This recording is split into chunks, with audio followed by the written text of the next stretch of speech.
Bienvenidos al Demócrata y más allá de la curva con su amigo Francisco Tavares. Conversamos con el coronel Pedro Baños, una gran acogida, una agenda súper interesante, desde firma de libros hasta charlas de geopolítica en la Universidad del Caribe. Quiero agradecer a Luis González, quien como amigo y hermano, embajador diplomático, ha hecho posible la visita de Pedro Baños aquí y que nos dé la oportunidad de tener una cercanía, un intercambio. Y bueno, leer al coronel, a este experto, es fascinante, pero conocerle y tratarle como ser humano es superar las expectativas. Coronel, bienvenido al Demócrata, mi admiración. En el nombre mío, de mi familia y de todos nuestros seguidores, le damos la más cordial bienvenida una vez más a esta que espero que sea una nueva patria para usted, República Dominicana. Pues muchísimas gracias, Francisco. Encantado de estar aquí en su país y además le alabo precisamente por la defensa que hace usted permanentemente de la democracia.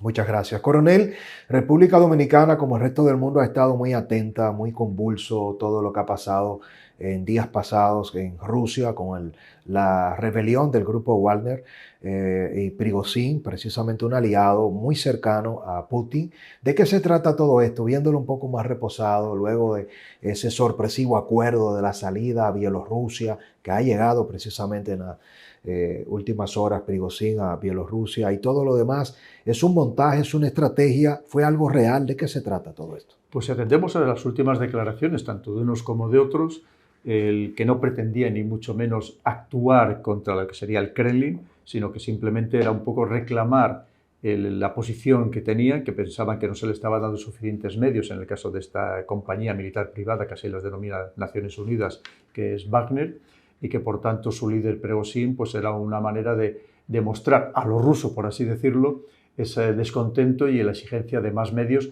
o de que se cambiaran los procedimientos que estaban empleando con respecto a esta organización. E incluso parece ser que él temía que finalmente el Ministerio de Defensa se quedara con el control directo de esta organización, que mueve muchísimo dinero, no debemos olvidar que es un gran negocio el tema de los mercenarios, y que por tanto pues a lo mejor fue simplemente eso lo que hubo. Tampoco lo sabemos con gran claridad, porque lo que es cierto es que tampoco tenía ningún sentido que con 3.000, 4.000 efectivos como mucho, que eran los que habían penetrado en el territorio ruso, iban camino de Moscú, pues pretendieran doblegar a una ciudad precisamente como Moscú, con 12 o 13 millones de habitantes, y que además que tiene un ejército que la protege bien preparado, bien pagado, además de los servicios de inteligencia y además de muchas otras cosas. Lo que es verdad es que ya hay cosas que llaman mucho la atención. Por ejemplo, el FSB, el heredero de la KGB, que había dicho que iba a haber una investigación a fondo sobre lo que había sucedido. La última noticia es que dice que ya ha renunciado a realizar esa investigación porque como todo ya ha acabado y no ha pasado absolutamente nada, pues ¿para qué la va a abrir, ¿no? Hay cosas que llaman mucho la atención. Probablemente también es que no quieran abundar en un momento muy delicado por parte de Rusia en ese contexto que está en una guerra en Ucrania y que no quieran tampoco pues, perjudicar la imagen internacional del país.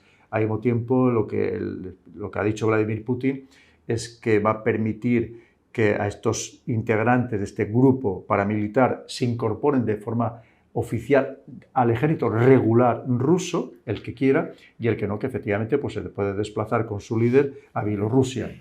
En fin, todavía creo que nos queda mucho por saber, que lo iremos poco a poco viendo a medida que vayan pasando las horas, que vayan pasando los días, porque lo que también es verdad es que si hubiera sido una rebelión como tal, atendiendo un poco a la mentalidad, a la idiosincrasia de los rusos, es muy difícil que Prigozhin, el que habría llevado a cabo esa revuelta militar, pues se vaya de rositas, ¿no? Que se vaya tan feliz a Bielorrusia a ningún otro sitio.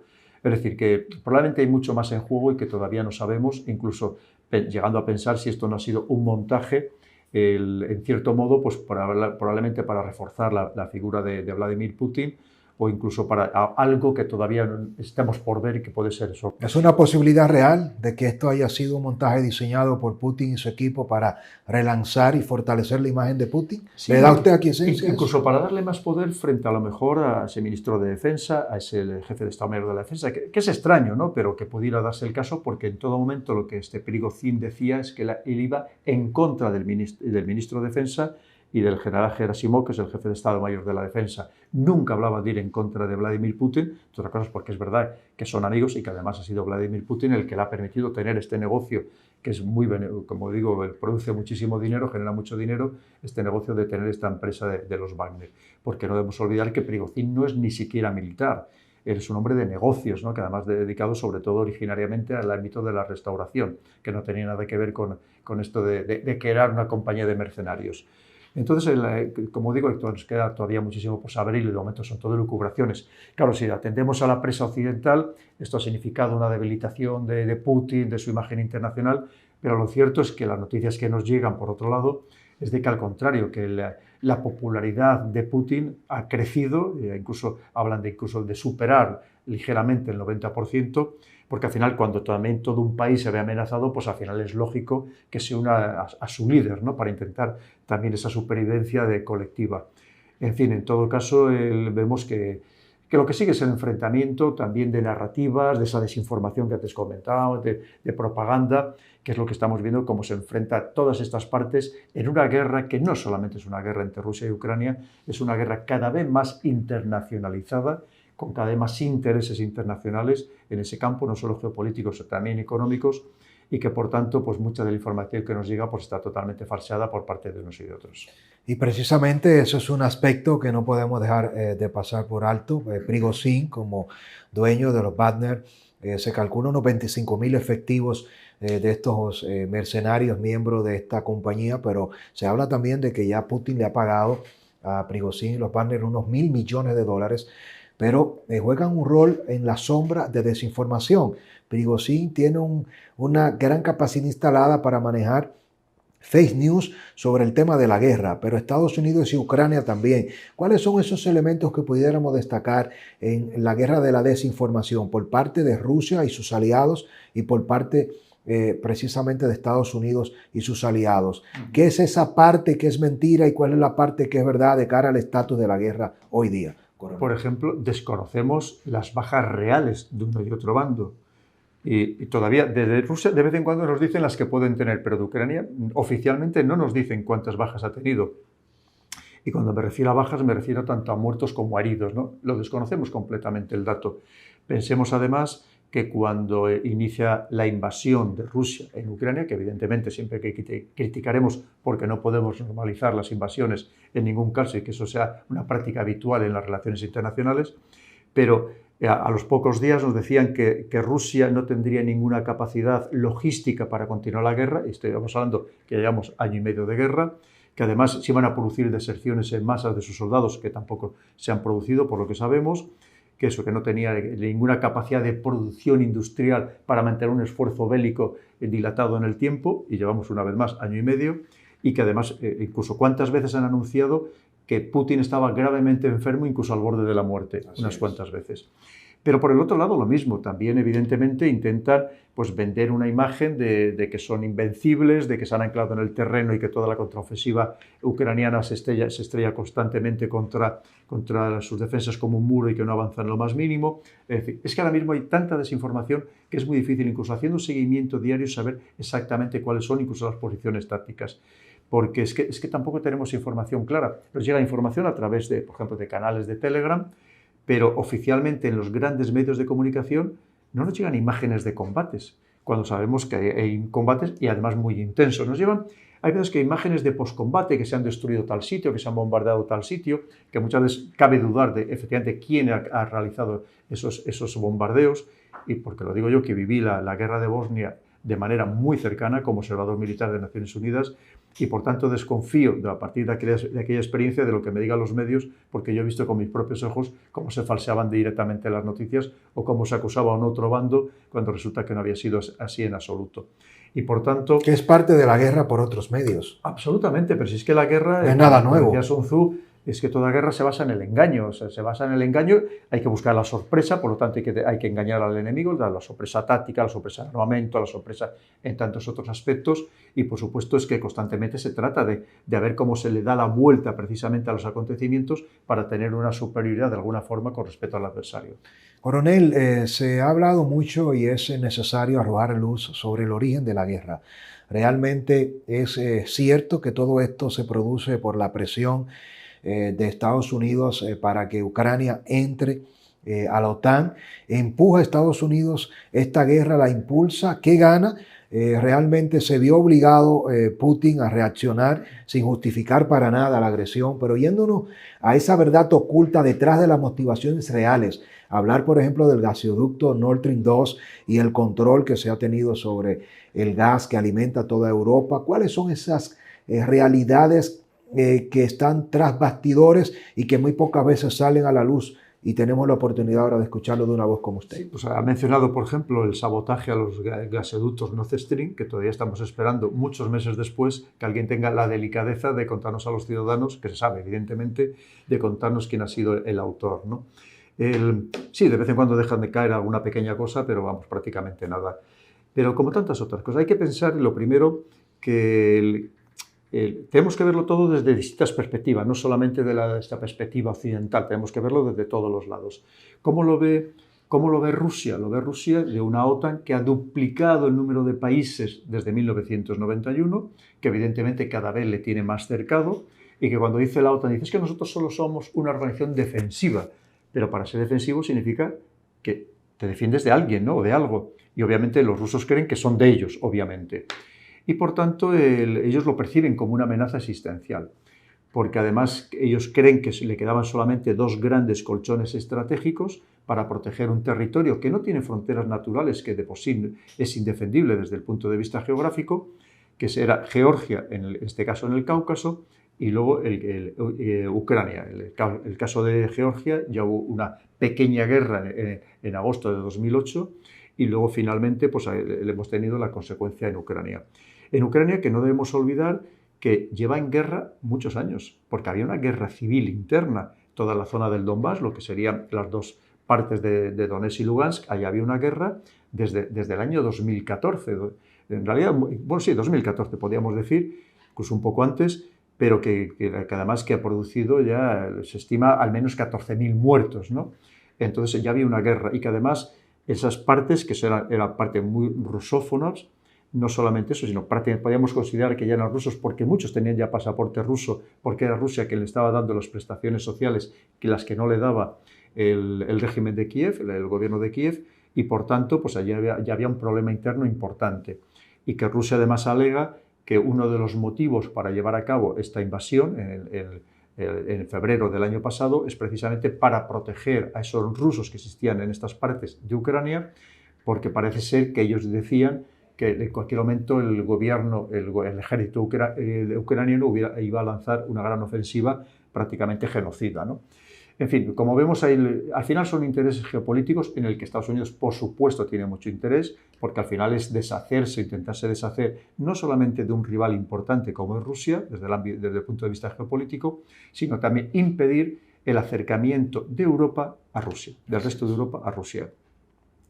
Porque si nos hubiéramos unido los europeos, con todo el significado que tenemos, más Rusia, que sería una fuente prácticamente inagotable de todo tipo de recursos que necesitamos el resto de Europa, nos hubiéramos convertido en una superpotencia, aunque no digo de estar absolutamente hermanados, simplemente tener relaciones comerciales y económicas y incluso financieras. Evidentemente nos hubiéramos convertido en una potencia que le hubiera hecho sombra, y más en un momento tan delicado cuando tiene otro enemigo tan sumamente importante como es el caso de China.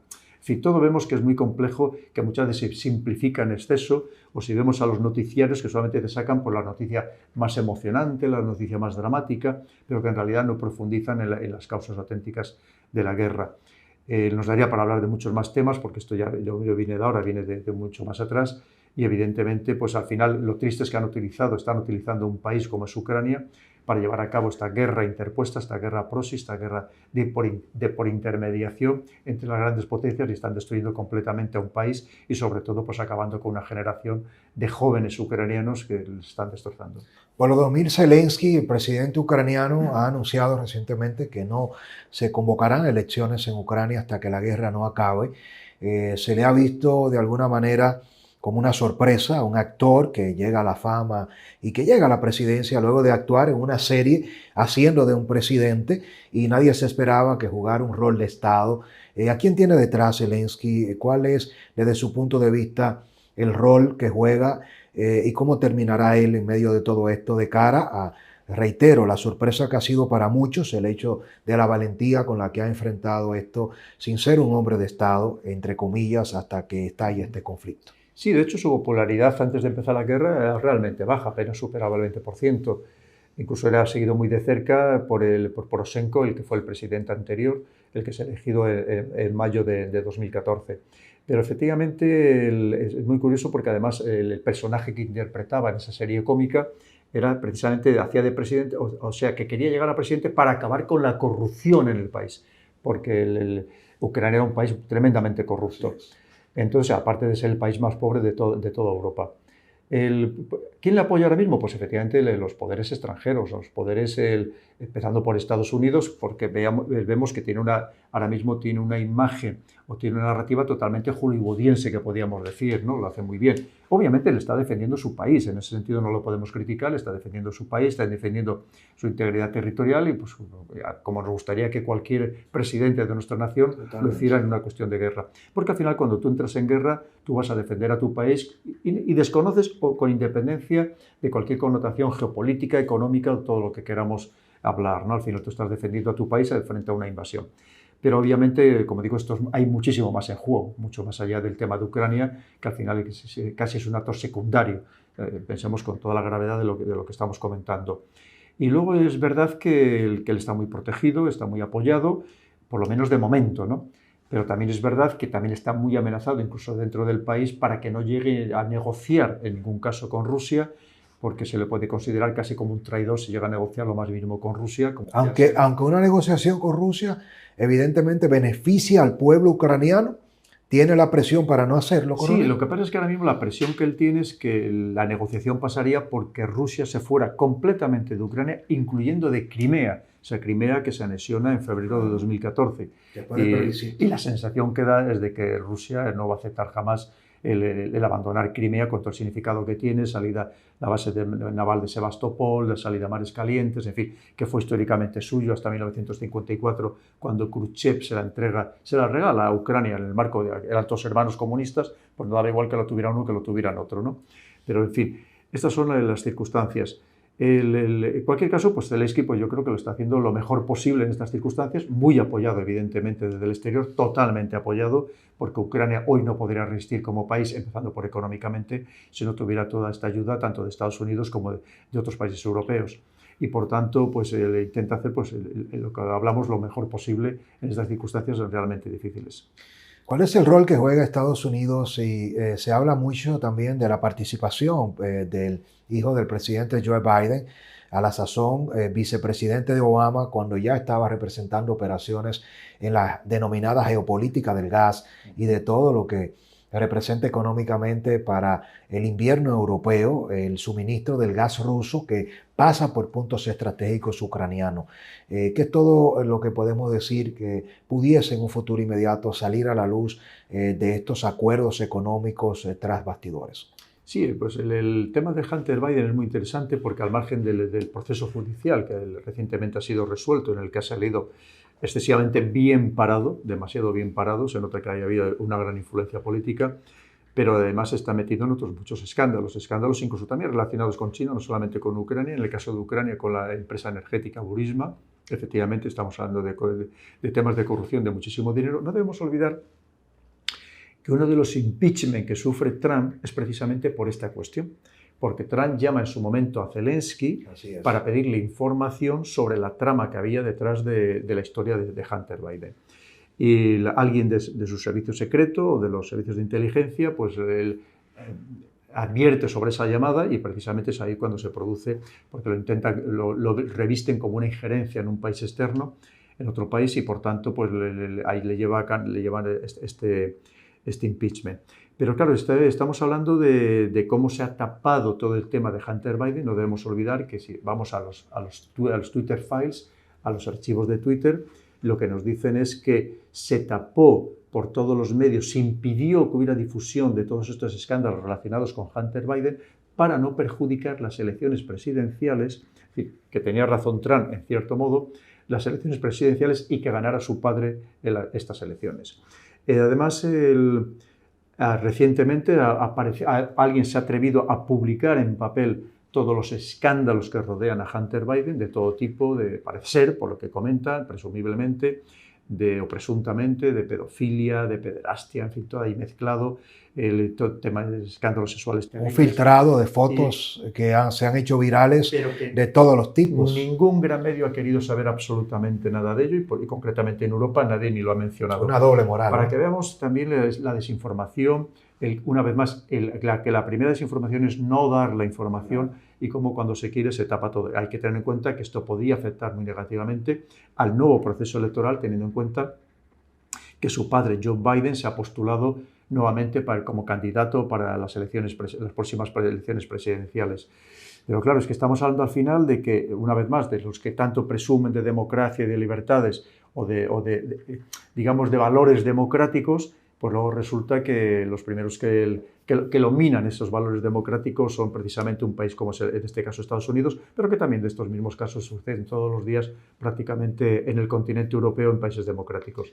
Coronel, le quiero con esta pregunta pedirle que se sienta todo lo cómodo posible, a propósito no de darle ningún permiso, porque usted siempre dice lo que piensa y lo dice de frente, pero me va a entender por qué le hago este preámbulo de cara a que se encuentra en República Dominicana, y la pregunta tiene que ver con el presidente de todos los dominicanos. Nosotros fuimos testigos como muy temprano, de manera muy apresurada, si se quiere, cuando todavía era todo muy confuso, en los primeros días de la guerra, el presidente Luis Abinader Corona hizo una declaración condenando la guerra de Ucrania, poniéndose abiertamente del lado de los Estados Unidos, quienes son nuestros socios, y no hay ninguna sorpresa de que se condene la guerra de Ucrania, pero no lo hizo a través del canciller, lo hizo el presidente, teniendo incluso nosotros una cuota importante de turistas rusos que nos visitan, que son consumidores, y no se sabía hacia dónde iba nada. ¿Cuál es su posición con respecto a este caso que le cito del presidente Luis Abinader con respecto a países del tercer mundo en vías de desarrollo que juegan tan poco en este escenario global de guerra como lo puede ser República Dominicana o cualquier otro país? ¿Es correcto, geopolíticamente hablando, que se tome partida cuando se tiene mucho que perder y prácticamente nada que ganar en medio de un conflicto como este, donde los grandes jugadores no son Estados Unidos y Rusia, sino Estados Unidos y China y todos los jugadores de la OTAN? ¿Qué piensa usted? ¿Cuál debería ser el rol de países como República Dominicana en medio de todo esto y el devenir de todo lo que falta por ver en medio de este conflicto? Sí, evidentemente no voy a hacer ninguna afirmación en el sentido de crítica política, evidentemente. No lo hago en mi país, entre otras cosas, porque todavía soy militar en la reserva y por tanto legalmente no puedo interferir en temas políticos nacionales, así que muchísimo menos lo voy a hacer en ningún otro país, ¿no? Siempre máximo respeto a las decisiones nacionales de cada uno de los países. Yo lo único que le puedo decir, en mi caso, si a mí me hubieran pedido asesoramiento, que le hubiera dicho a cualquier presidente de cualquier país. Creo que son momentos de gran prudencia, porque hay una gran incertidumbre. Además, es muy difícil saber exactamente lo que hay detrás, efectivamente, de estas acciones. No significa, y yo soy el primero en decirlo, y se lo acabo de decir hace unos minutos, que soy el primero en criticar, evidentemente, una invasión, venga de donde venga, al margen de que existan justificaciones o no existan justificaciones o que alguien pretenda justificarla. Evidentemente no podemos normalizar las invasiones porque solo faltaría que empezáramos todos a invadirnos unos a otros de forma militar como prácticamente en el siglo XIX o siglos anteriores. Creo que no lo podemos permitir. Pero en cualquier caso, evidentemente, eso es una parte, pero otra cosa es hacer una crítica excesivamente ácida o posicionarse a favor de unos y de otros en un contexto que vemos que es tremendamente complejo. Y creo que es el momento también de prudencia, pero esto lo digo exactamente igual por los gobiernos europeos, que en algunos casos me temo que no están beneficiando precisamente sus intereses, que no están pensando en los intereses nacionales, sino probablemente en los intereses de otra gran potencia. Porque a lo mejor es cierto, y eso es verdad, que muchos presidentes también están muy presionados y reciben una llamada de teléfono en la que les dicen en qué bando se tienen que posicionar, porque al final todos reciben presiones, son personas. ¿Son reales esas llamadas a los presidentes? Absolutamente. ¿Por parte de Estados Unidos? Digo, de todas las potencias, absolutamente. Hay presiones diplomáticas, hay presiones incluso directas de presidente a presidente, hay presiones a través de los servicios de inteligencia de uno y de otro bando, porque es parte también de ese enfrentamiento y se utilizan todos los instrumentos y son instrumentos muy poderosos. Y aparte también hay otro tema que son las presiones económicas, de los intereses económicos que pueda tener ese país, esa gran potencia en un país en concreto, y que puede retirar esos apoyos económicos en caso de que no coincida la decisión que adopte ese presidente o ese primer ministro con sus aspiraciones internacionales. Esto pasa todos los días, eso pasa exactamente igual en los países europeos. Y llama mucho la atención en algunos casos países que se consideraban pacifistas o incluso partidos especialmente de izquierdas que siempre se han considerado a sí mismos antibelicistas, pacifistas y antimilitaristas, y de repente que parece que tiene una vocación militarista mayor que cualquiera, ¿no? Pero evidentemente son todo por las presiones que reciben, evidentemente, que hacen que tengan que incluso minar su propia base ideológica. Porque al final, aunque sea presidente de una nación, aunque sea una nación mediana, ya no digo ni siquiera una nación pequeña, pues todo el mundo recibe presiones por parte de quién, de los grandes. Esto al final es como un combate de boxeo que podemos combatir, pero a nuestro peso. No podemos combatir con 20 kilos más, con un contrincante con 20 kilos más de peso. Y por tanto, pues eso es lo que sucede permanentemente. Es decir, tampoco podemos criticar a nadie porque a lo mejor si hubiéramos estado en su misma posición, hubiéramos recibido las mismas presiones y nos hubieran obligado a hacer determinadas declaraciones, sea el presidente de cualquier país como estamos hablando.